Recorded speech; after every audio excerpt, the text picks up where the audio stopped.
Today we can celebrate because there has finally been a victory for common sense.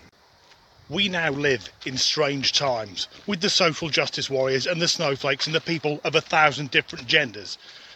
And although that lunacy has always been there, beforehand common sense used to cancel it out. For example, 20 years ago, if you met someone who was gender fluid, yes, my gender can be male or female or both, it just changes depending on my mood. You would have just told them, oh, fuck off, you attention-seeking half-wit. But not now, no, now we have to say, oh, how interesting. I hope Channel 5 makes a 6-part documentary series about your struggles. Although it's unlikely I'll meet any round here because there aren't any designated safe spaces. But now a lady called Amanda Liberty has had her discrimination case she brought against the Sun newspaper thrown out. Two things. Firstly, I doubt the name on her birth certificate is Amanda Liberty. And secondly, I can't believe I'm happy the Sun has won a legal case. Now, Miss Liberty said she'd been discriminated against after the Sun newspaper awarded her a Dagenham Award. And the Dagenham Award is a clever play on words, because if you're using the train network to get around, Dagenham is 2 stops past Barking. Amanda said that the newspaper had mocked her sexuality just because she is romantically involved with a 92-year-old chandelier. She calls it Lumiere. Isn't that the name of the candlestick in Beauty and the Beast? And if so, I think there's a fairly strong case that she's got Arrested Development. And she says she's sexually involved with it. How the hell do you fuck a chandelier? By undoing the wrong bolt, just like Grandad did in Only Fools and Horses. But thank God the judge threw it out. Finally, have we reached the point where if you meet someone who says they're shagging a chandelier or a kettle or they think they're a rhododendron bush, we can turn around and say, look, you're fucking nuts. And although, for the most part, these people are harmless, they've all been interviewed. So surely, if they're contacted by a journalist who says, hello, I understand you're having a sexual relationship with a patio set, they should think they might get the piss taken out of them. Because it's not fucking normal!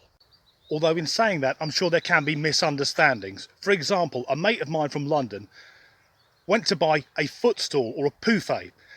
But because he's from London, I was with him, he walked into a furniture shop and said loudly, I'm after a black puff. Yes, 2 white guys on the lookout for a black puff. We got stared at. Just to clarify, I'm not making fun of homosexuality there, I am actually quite an active gay rights campaigner. And if you're a gay black guy, I'm sure you've got lots of demand. This is the cap I wear and there's the gay pride flag. Occasionally I meet people who are surprised that I'm in favour of gay rights because I'm not gay. But I'm in favour of animal rights and I'm not a fucking horse. Well, not all of me. So although this is only one court case, let's celebrate it and let's have more of it. Let's have more common sense. So the next time some lunatic says, oh, I may appear human, but I'm actually a dolphin, hold their fucking head under the water for 20 minutes and see if they can hold their breath. And the next time some lunatic says they're in a relationship with an inanimate object, say it's someone who says they want to marry a chair, hold the wedding. I'll carry out the service, I'm an ordained minister. And when it gets to the point of the ceremony where the chair is supposed to say I do, let's stand there and wait for it. Because if it doesn't say I do, it hasn't consented.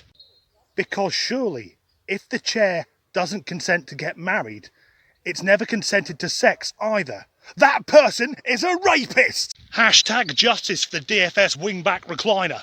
And if you meet people who identify as trees, no problem, bury the feet in the garden and tell them they can't move for 150 years. Because we're now living in this very strange time where the mental health of the entire planet is being tested. And we don't need these attention-seeking fucktards using up valuable resources. As ever, stay safe, stay sane and support the NHS. What the merry fuck is that? A conservatory that looks like a Las Vegas casino.